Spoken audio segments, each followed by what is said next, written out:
Good day, everybody, and welcome to the Walt Disney Company fourth quarter and full year 2024 financial results conference call. All participants will be in listen-only mode. Should you need assistance, please signal a conference specialist by pressing the star key followed by 0. After today's presentation, there will be an opportunity to ask questions. To ask a question, you may press star then 1 on your telephone keypad. To withdraw your question, please press star then 2. Please note today's event is being recorded. I would now like to turn the conference over to Carlos Gomez, Executive Vice President, Treasurer, and Head of Investor Relations. Please go ahead. Good morning. It's my pleasure to welcome everyone to the Walt Disney Company's fourth quarter 2024 earnings call. Our press release, Form 10-K, and management's posted prepared remarks were issued earlier this morning and are available on our website at www.disney.com/investors. Today's call is being webcast, and a replay and transcript, as well as the fourth quarter earnings presentation, will all be made available on our website after the call. Before we begin, please take a note of our cautionary statement regarding forward-looking statements on our investor relations website.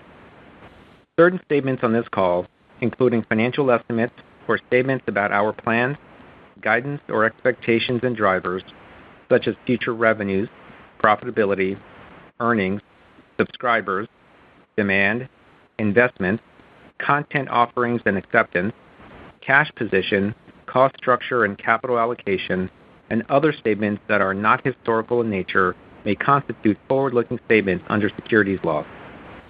We make these statements on the basis of our views and assumptions regarding future events and business performance at the time we make them, and we do not undertake any obligation to update these statements. Forward-looking statements are subject to a variety of risks and uncertainties, and actual results may differ materially from the results expressed or implied in light of a variety of factors. These factors include, among others, economic or industry conditions, competition, execution risks, including in connection with our business plan, potential strategic transactions, and our content, cost savings, the market for advertising, our future financial performance, and legal and regulatory development. For more information about key risk factors, please refer to our investor relations website, the press release issued today, and the risks and uncertainties described in our Form 10-K, Form 10-Q, and other filings with the Securities and Exchange Commission. Also note that when discussing our results and outlook, we will refer to non-GAAP measures. A reconciliation of non-GAAP measures that are referred to on this call to the most comparable GAAP measures can be found on our investor relations website. Joining me this morning are Bob Iger, Disney's Chief Executive Officer, and Hugh Johnston, Senior Executive Vice President and Chief Financial Officer. Following introductory remarks from Bob, we will be happy to take your questions. So with that, I will now turn the call over to Bob. Good morning. As I reflect on the 2 years since I returned to the company, I'm incredibly proud of how much progress we've made. We've emerged from a period of considerable challenges and disruption, and we're well positioned for growth. We put in place specific strategies to generate growth across our businesses, and our solid results this quarter are a clear indication they've been successful. Given the momentum we see, we believe we can continue to drive healthy growth beyond this year, including our expectation of high single-digit adjusted EPS growth in fiscal 2025, accelerating to double-digit adjusted EPS growth in fiscal 2026 and 27. I'm especially grateful to my leadership team and everyone at Disney who has played a role in setting us on this path for a new era of growth. On the creative front, our renewed strength is a result of the extensive work we began 2 years ago to restore creativity to the center of the company. In television, our branded series and general entertainment programming are performing exceptionally well, drawing new audiences and winning an unprecedented number of accolades, including a record-breaking 60 Emmy Awards. In film, we're extremely proud of our performance at the summer box office, fueled by the top 2 movies of the year to date, Inside Out 2 and Deadpool and Wolverine. We're excited to close out the year with 2 other highly anticipated titles, Moana 2, and Mufasa: The Lion King. Looking to 2025, we have an extremely promising content slate, including Captain America: Brave New World, Lilo and Stitch, The Fantastic Four, First Steps, Zootopia 2, and Avatar: Fire and Ash. Worth noting that a successful Disney movie today drives more value than it ever has in the past, with our increased number of consumer touchpoints extending the reach and impact of our world-class storytelling, from streaming to parks and resorts, cruise ships, consumer products, and games. This multiplier effect means that the system economics of our movie business has never been stronger. Disney's Experiences segment continues to be the gold standard for the industry, and we have an investment strategy that is highly targeted in terms of projects, locations, and IP, and is designed to drive operating income growth and attractive returns. This all comes at a time when the footprint of our parks and experiences is growing. With 6 locations that attract guests from across the world, we have multiple exciting expansions currently in the works. After we unveil the Disney Treasure next week, Disney Cruise Line's fleet will grow to a total of 6 ships, with 7 additional ships currently in development. Plus, our collaboration with Epic Games will allow us to integrate our popular brands and franchises in a transformational new games and entertainment universe. Meanwhile, we ended the quarter with 174 million Disney Plus core and Hulu subscriptions, and in 5 short years, we've built Disney Plus into a streaming destination unlike any other, with more than 120 million core subscribers. And with the addition of Hulu on Disney Plus, it is the ultimate collection of high-quality content for every member of the household, from our extensive library of branded and general entertainment titles to news and live events. We've invested to make our already profitable streaming business a significant growth driver for the company, and we're strengthening that streaming offering even more on December 4th with the introduction of an ESPN tile on Disney+. This is the beginning of an exciting new era for ESPN. We have secured rights to many of the most popular sports for years to come, at a time when the value of live sports is undeniable, contributing to an industry-leading portfolio of sports programming for Disney. And this integrated streaming experience moves us one step closer to bringing a full sports offering to Disney Plus in the U.S. as we prepare for the launch of ESPN's flagship DTC offering in early fall of 2025. Taken as a whole, we have a lot to be proud of, both from a creative and a financial standpoint. And as we look to fiscal 25 and beyond, we are confident in our continued ability to drive sustained growth and create shareholder value through our world-class portfolio of assets. And now we'll be happy to take your questions. Thanks, Bob. As we transition to Q&A, we ask that you please try to limit yourselves to one question in order to help get us through as many questions as possible today. And with that, operator, we are ready to take the first question. Thank you, sir. And as a reminder, it is *1 to join the question queue. Today's first question comes from Ben Swinburne with Morgan Stanley. Please go ahead. Good morning, and thank you for all the detailed disclosure in the documents this morning and for filing the K along with earnings. Appreciate it. Bob, I feel like the ESPN flagship launch is in many ways sort of the last big strategic pivot of your content assets, to streaming, after you've already accomplished that on the entertainment side. I thought it was interesting you guys are guiding to sports OI growth in 26, which will be the first year of that product. You also have the NBA cost to absorb. You talked a little bit about it in the prepared release this morning, but can you give us a sense for what you think that product is going to do for sports fans, for ESPN fans, and how it sort of moves the ball forward, sorry for the bad pun, in terms of customer experience and ultimately drives that segment as you look out beyond 25, because obviously the linear challenges are well known on the ESPN side. And I don't know if I could just get Hugh to give us some color on the acceleration and experiences OI he's expecting in 25 from what we're seeing right now. That would be certainly helpful. Thanks a lot. Thanks, Ben. I'll address the ESPN question that you asked. I think as you look at flagship, you have to consider that it is ESPN like it has never appeared before for the consumer, meaning it will have not only basically the basic ESPN services, which is coverage of live sports and studio shows and commentary, but it'll have many, many other features like betting fully integrated. But I think one of the things that is hasn't been appreciated yet is that when you apply technology to the presentation of sports, almost anything is possible. So imagine an AI-driven personalized sports center as a feature, for instance. Imagine essentially being able to tailor your sports experience, not just watching SportsCenter, but in a thoroughly personalized way. I think essentially it will be designed to serve the consumer in the most compelling way ESPN has ever served the consumer. The other thing I think you have to look at, just in terms of being optimistic about the migration, is that live is extremely, extremely attractive to advertisers today, and live sports in particular.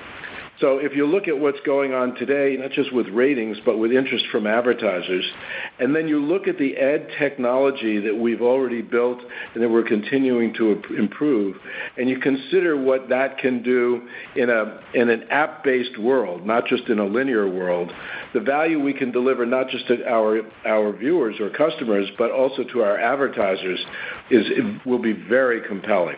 So highly customized, highly mobile, fully integrated with all kinds of features, and in my opinion, the best product the consumer has ever seen in sports. Yeah, hey Ben, and it's you. Obviously, for experiences of why we guided the 6 to 8 for the year. Q1 will be negatively impacted, of course, by the combination of the two hurricanes, as well as the pre-launch costs for the Treasure. So Q1 will be negative. As we move through the course of the year, we'll move to positive in Q2 and then see further strengthening over the course of the year. The drivers on that are, number one, obviously the Treasure is coming in and we'll see continued strengthening from that. Number two, we overlap our Q4 labor costs in Disneyland Resort, so that'll be a positive from a lapse perspective. And then number three, we do expect the consumer to gradually strengthen through the course of the year. We also know that the bookings that we have in the back half of the year are positive right now, so we're optimistic about how bookings are looking as we get into the back half of next year. So hopefully that's helpful. Thanks, Ben. Operator, next question, please.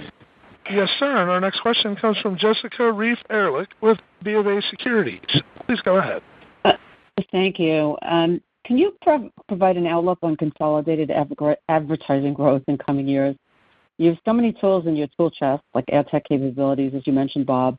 But on one hand, you have the linear challenge, and on the complete opposite end, you have the growth of entertainment and sports and streaming.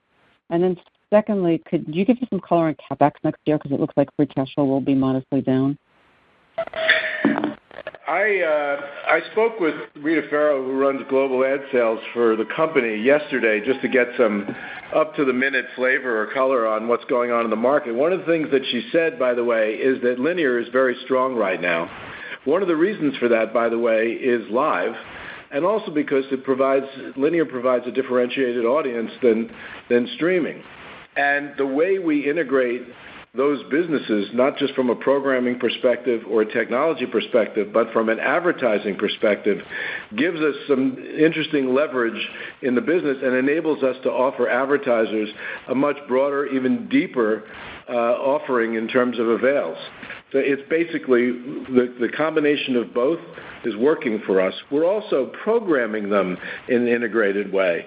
So if you look at the fact that ESPN uses ABC to program the NFL on Monday nights in a simulcast way, significant amount of college football. You'll note when the season opens, NBA will continue to have a great presence on ABC. So you're not only offering the advertiser a differentiated audience and live, but you're also offering the consumer that, meaning the ability to watch sports on multiple platforms. Bottom line, it's working. Hugh? You're on mute, Hugh. Sorry. Jessica, I'll add to that as well. As you know, in 2024, advertising grew 3%. We expect to be at or stronger than that as we enter 2025.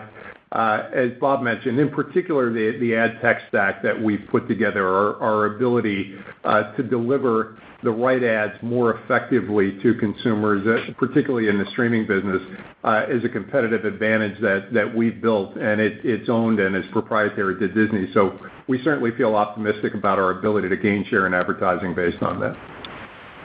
By the way, one thing I don't think is appreciated is that we're also working well selling inventory with Google and YouTube, basically offering advertisers that buy those platforms a differentiated audience through a trade desk mechanism, and our ad tech obviously enables us to do that. Thanks, Jessica. Operator, next question, please.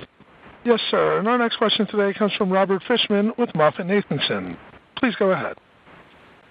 Great. Thank you. Bob, since hiring Adam Smith from YouTube, anything you can share about his priorities and how that can impact the future of Disney Plus or the other streaming products? And then, Hugh, can you maybe just share your confidence in achieving the strong double-digit margins beyond 10% in DTC in fiscal 26? And because that guidance doesn't include Hulu Live, maybe just help us think about the future of that product, please. Thank you. Thanks for the question. Adam is already hard at work and making progress in improving the technology across all of our streaming businesses, and he's got a number of priorities. One, obviously, is flagship. Another is, and we noted in our comments earlier, that we're launching an ESPN tile on Disney Plus on December 4th. So he's working on that. In addition to that, personalization, customization, designed initially to improve engagement, just basically by adding stronger recommendation engine capabilities on the homepage. We're already seeing increased engagement in a very short period of time. He's going after password sharing. We launched in LATAM just this week, and we now are we have password sharing or anti-password sharing initiatives, I think, in over approximately 130 countries. So that's also on his list. We're unifying tech stacks, including media serving and our entire ad stack across Disney Plus and Hulu, and basically a lot more. Obviously, what we're doing here is designed not only to create a better customer experience, but to increase engagement and reduce churn. Yeah, and Robert, in terms of your answer on confidence around achieving the double-digit margins, it's probably best to just sort of go back to the building blocks as to how we get there. Number one, we're looking to continue to grow subscribers as we have, and the thing I'd remind you of in that regard, given the point that we're at, in many ways, the DTC business shares a lot of the characteristics of a software business where an incremental subscriber has very, very high margins attached to them because there's relatively low incremental costs. So continuing to grow subscribers, number one. Number two, we certainly look to continue to increase pricing in line with the value that we're providing to consumers. And a lot of the growth that we're seeing right now is because of the exceptional content that's coming out of both the movie and the TV studios. That's obviously our proprietary content. So that'll certainly enable us to increase pricing over time. Number three, as Bob mentioned, a lot of Adam's priorities around product updates and features that will increase engagement and reduce churn, including improving the recommendation engine, is certainly going to be a benefit to our growth. Increasing our ad monetization, as I was just discussing with the ad tech that we built. And then, of course, international continues to be a significant opportunity. So add all of that together, we wouldn't have given you the guidance that we did if we didn't have confidence in delivering. Thanks, Robert. Operator, next question, please. Yes, sir. And our next question comes from Stephen Cahall with Wells Fargo. Please go ahead. Thank you. So, a multi-year guide is really impressive, and it's helpful since there's so many moving pieces of the segments. Over the last 5 years or so, I think Disney investor experience with guidance has at times been mixed under prior management. So just wondering how we should think about the ideological approach here to guidance as it relates to some of the conservatism that you've baked in.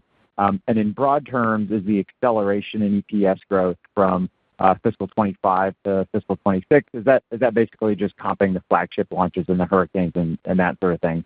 And then just on flagship, just how do we think about maybe what the year one launch costs are, what the ARPU of that product could be, and when you think you might be able to get to break even on that product? Thank you.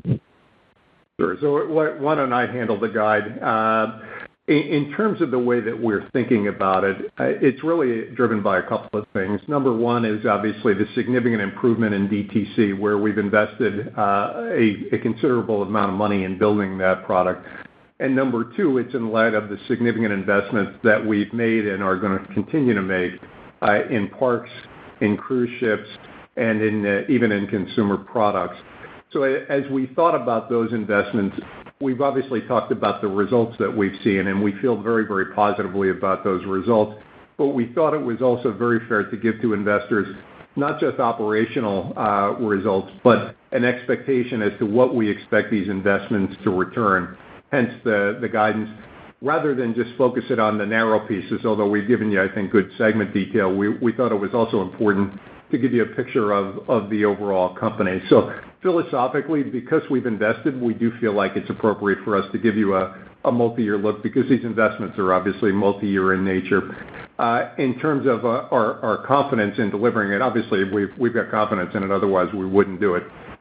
We know it's important to deliver the guidance that we give, and that's why we've given it. So as it relates to flagship, I think it's a bit early to be talking about ARPU on flagship. We do think that product will be additive to us in 2026. And yeah, there'll be an investment, and that's part of the 2025 guide. But that investment we're looking to pay back relatively quickly in 26. To add to that, we have considerable visibility on our content pipeline as well. And one of the things that we've seen lately that is heartening is that when we have success in a feature film, or even when there is expected success, the consumption of basically prior films, movies that have been made prior to the one that's coming out, goes up, spikes significantly on the platform. So if you were to look at the numbers for Inside Out 1 as Inside Out 2's trailer hit, or what's happening with the first Moana film, or what's happening with a number of Marvel properties since Deadpool and Wolverine came out, and I could go on and on, it's quite interesting for us in terms of raising consumption.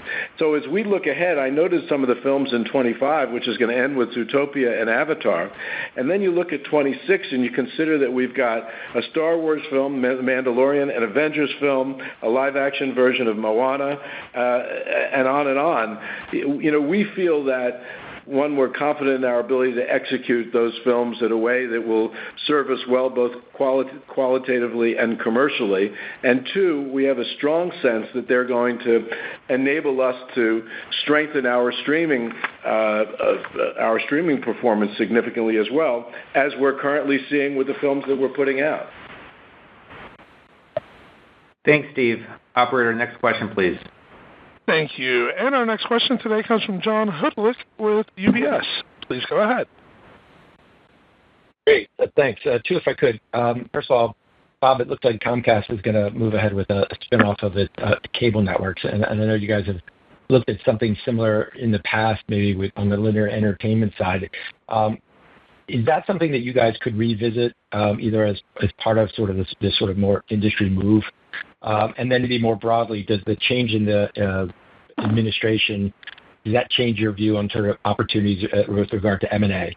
And then secondly, maybe for Hugh, and I know you guys get this question every quarter, but just give us an update on sort of your view on the impact that the launch of the Epic Universe is going to have. It looks like that's going to hit early summer, sort of just as you're expecting an acceleration in the parks business, just how you expect that to impact the sort of mid-year and that acceleration in experiences. Thanks.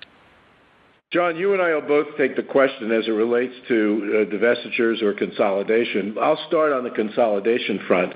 You know, in late 2017, when we announced initially that we were acquiring assets from 20th Century Fox, we specifically mentioned that we were doing so through the lens of streaming. We saw a world where streaming was going to proliferate, and we knew we needed not only more content but more distribution.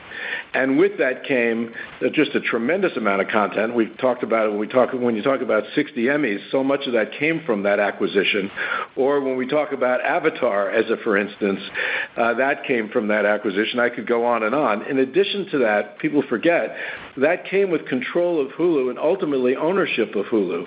That distribution, packaged well, integrated well with Disney Plus, has enabled us to achieve the numbers we've achieved, which is approximately 174 million global subscribers, and an ability to really see into the future of streaming through a very optimistic lens. So in a way, we've already consolidated. And while I think we'll always look opportunistically at opportunities, as we've proven in the past, we certainly don't shy away from those. We, in many respects, have already consolidated. We don't really need more assets right now, either from a distribution or from a content perspective, to thrive in basically a disrupted media world. Yeah, and John, I'll answer the divestiture piece as well as your question on Epic. Regarding divestitures, one of the first things I did when I came in as CFO of PepsiCo was to take a look at whether there was an opportunity here to create value through divestitures. And candidly, I just didn't see one. And I spent a considerable amount of time studying it, first from a financial perspective. And it's always easy to sort of play with spreadsheets and sort of make the math look like there's value creation. But at the end of the day, there's two things to consider. Number one is, what are the prices you would get? And then number two, what's the frictional cost operationally of separating those assets? And as I went through the math on both, it was pretty clear to me that there wasn't a value-creating opportunity for Disney. I can't speak to other companies and what opportunities they have with the assets they have, but I absolutely did not see that for Disney. Regarding Epic, we did model that into our expectations for the experiences outlook.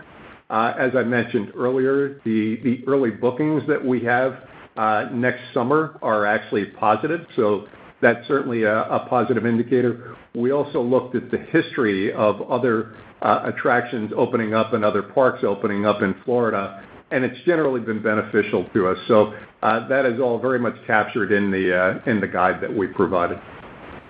Thanks, John. Operator, next question, please.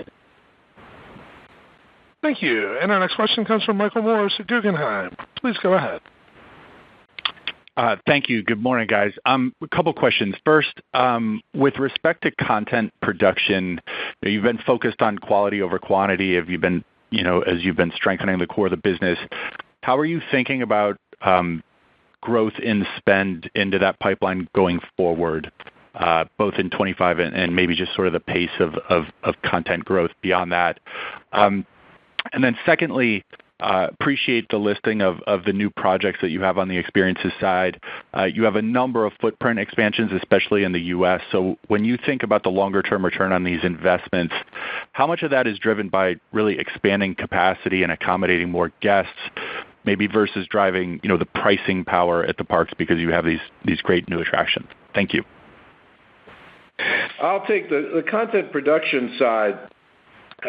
We feel we have a great hand, but as we look to grow our streaming business, we believe there will be opportunities and even a need for us to do some selective investing outside the United States, notably in EMEA and in APAC. We've slowed down our investment in those markets, and in fact, we're being careful about our overall investment until we get the technology right, until we improve the technology, because clearly if we can use technology to reduce churn, which we're already doing, then in reality what we're doing is we're increasing return our investment in content. And we don't want to spend on the content side until we're confident that we can get the necessary returns on those investments. But we know as we look to grow our streaming business that prioritizing markets outside the United States with specific content in those markets will be part of that strategy. I don't think you should consider those investments to be enormous in nature by any stretch of the imagination, because we know that we're making content that has global application. If you look at just the movies that I mentioned as a for instance that work not in all markets but in most markets, that we don't have to spend as much as some of our competitors, and as those movies, that's not just the franchise value, as they become more successful, obviously they drive more value as well. Yeah, Mike, and just to add to Bob's comments on that, we have modeled in some incremental growth in content spend, not enough to be significantly disruptive to the overall cash flow or algorithm for the company, but we have absolutely modeled that in because we do view international as a terrific opportunity. Regarding your question on experiences and particularly the parks, pricing versus attendance, what we've projected in is a balance of both. So I don't want to get into specific numbers on it, but we're not assuming it's going to be just price or it's just going to be attendance. There'll be balance of both, and frankly, we'll have the ability to flex that as we learn our way into it. But I think we've got it modeled reasonably conservatively. Thanks, Mike. Next question, please. Absolutely. And our next question today comes from David Karnovsky with J.P. Morgan. Please go ahead. Hey, thank you for the question and forward commentary. One area that understandably received less focus in the outlook was linear networks. Interested to understand better how you built the multi-year forecast, how you thought about managing that business over the next several years, and then just relatedly, it's the first call post a DirecTV agreement. Can you speak to any important impacts to Disney, how we should think of that deal structure as a template going forward versus some other deals you've done in the recent past, like Charter? Thanks. I'll handle that one, David. Regarding linear, we modeled that it would continue to decline. The beauty of the position we find ourselves in right now with roughly 175 million streaming consumers is we have a bit of a natural hedge in the way that our portfolio operates. So to the degree that people leave linear and choose to go the streaming route, generally speaking, they're going to be coming our way, and we have obviously terrific ways to monetize those. So as that evolves based on consumer choice, I think we're well positioned if they decide to stay in linear for longer. I think we're well positioned if they decide to move over to the streaming side. And frankly, with what we've put on the service and what the plans that we have to put more things on the service, I think in many ways we're sort of a must-have platform inside of most households. Regarding DirecTV, like all of these deals, they're basically uniquely crafted to the situation of that particular partner. So I wouldn't try to read through any of that into any other deals. I think it's a good deal for us. I think it's a good deal for them, and we both feel good about where we've gone. But I think these things are generally going to be somewhat bespoke. Thanks, David. Operator, next question, please. Yes, sir. And our next question today comes from Laurent Yoon with Bernstein. Please go ahead. Thank you for taking the question. It's great to see continuing momentum in streaming, and the margin expansion story is certainly very promising. You're building on your comments around the building blocks of that growth. Could you provide some color on how much of that growth is subscriber growth versus pricing in the foreseeable future? And of course, 2025, fiscal year 2025 in particular. And on a related question, local language content seems paramount to very important to increase engagement in local markets. And we see our competitors expanding local content perhaps more than what we see on Disney platforms. So do you have plans to be more aggressive in international expansion with more locally tailored content? Thank you. Sure. Happy to address those. Regarding streaming, we expect our growth to come from a balance of pricing as well as growth. It may tilt slightly towards pricing. And again, we're going to read the market and we can react to it as it plays out. But our expectation right now is it will be both subs and pricing, a little bit more tilted towards pricing. Regarding local content, I'm not sure I have much more to add to what Bob had already mentioned, which is we do see it as valuable. We actually do a reasonable amount of that already, particularly in APAC with some of the Korean dramas that we do, and we also do some in Latin America. But as Bob mentioned, we don't want to invest too heavily there until we feel like we're comfortable with the product such that we'll have the churn operating at right levels. So that's my expectation. I'll add to that. We had $2 billion movies so far this year, actually the only two in the industry. The box office that those movies garnered came from all over the world.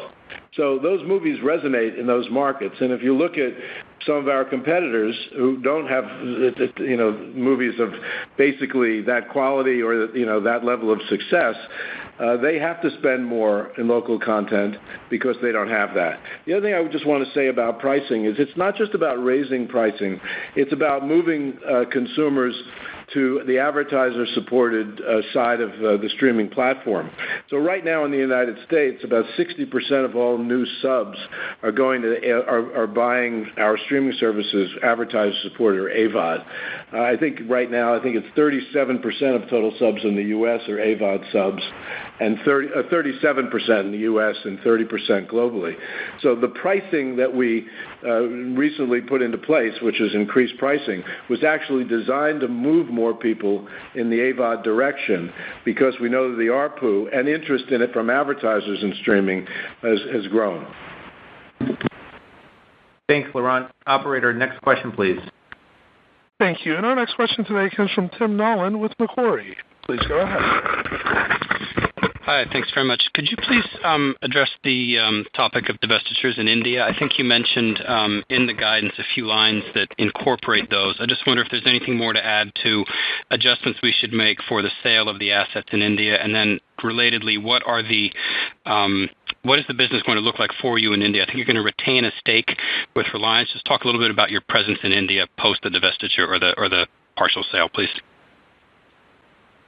Yeah, happy to address that. We're very, very excited about the deal with Reliance. Obviously, they're a terrific company and have huge presence in India. Going forward, we will have percentage ownership. I don't know if I was supposed to disclose those AVOD numbers. We'll have a percentage ownership in the high 30s. And obviously, the Reliance people with their share of ownership will be managing the business. In terms of the specific implications on Disney's financials, we did anticipate closing. We've got it included in the guidance. To the degree that you have more detailed questions around that, I'm sure that the investor relations team can help you model that out. Thanks, Tim. Operator, we have time for one last question. Thank you. And today's final question will come from Brian Kraft with Deutsche Bank. Please go ahead. Thank you. Good morning. I wanted to ask just one on parks and one on Disney Plus. So on parks, is the softness in domestic behind you at this point? It seems like performance there was better than you expected when you reported back in August. And on the international side, it seems like there was some new softness that showed up in 4Q in the international park. So in light of that, just wanted to ask how we should think about international growth going forward. And then my question on Disney Plus really has to do with the sub growth in the quarter, which was strong in international core subs. Was there anything chunky in the quarter, like a wholesale relationship coming online, or was this seasonality? I know there was a similar jump in 4Q23, or was it some other factor? Thank you. Sure. Happy to take those, Brian. You're right. In domestic, we certainly feel like the consumer is strengthening. As I mentioned earlier, we obviously saw growth in domestic parks and certainly feel very positively about that. So, and that's our expectation going forward is a gradual strengthening in the consumer. Regarding international, two factors. Number one, the Olympics in Paris. That whenever there is an Olympics in the city that we have a park, we typically see an attendance hit, and that's exactly what we saw. And we saw that coming, which is why we indicated that to you back on the Q3 call in terms of our expectations. In addition to that, we saw some consumer softness in Shanghai. Candidly, we expect that to be temporary, and we expect that to bounce back as well. But it was nothing that should be concerning for the long term regarding the parks. Regarding international subs, no, nothing chunky. This was good solid additions to the subscriber base in international. So we came off of Q3 and obviously had considerable success in adding subs in Q4. Thanks, Brian, and thanks to everyone for your questions. We want to thank you again for joining us and wish everyone a good rest of the day. Thank you. This concludes today's conference call, and we thank you all for attending today's presentation. You may now disconnect your lines and have a wonderful day.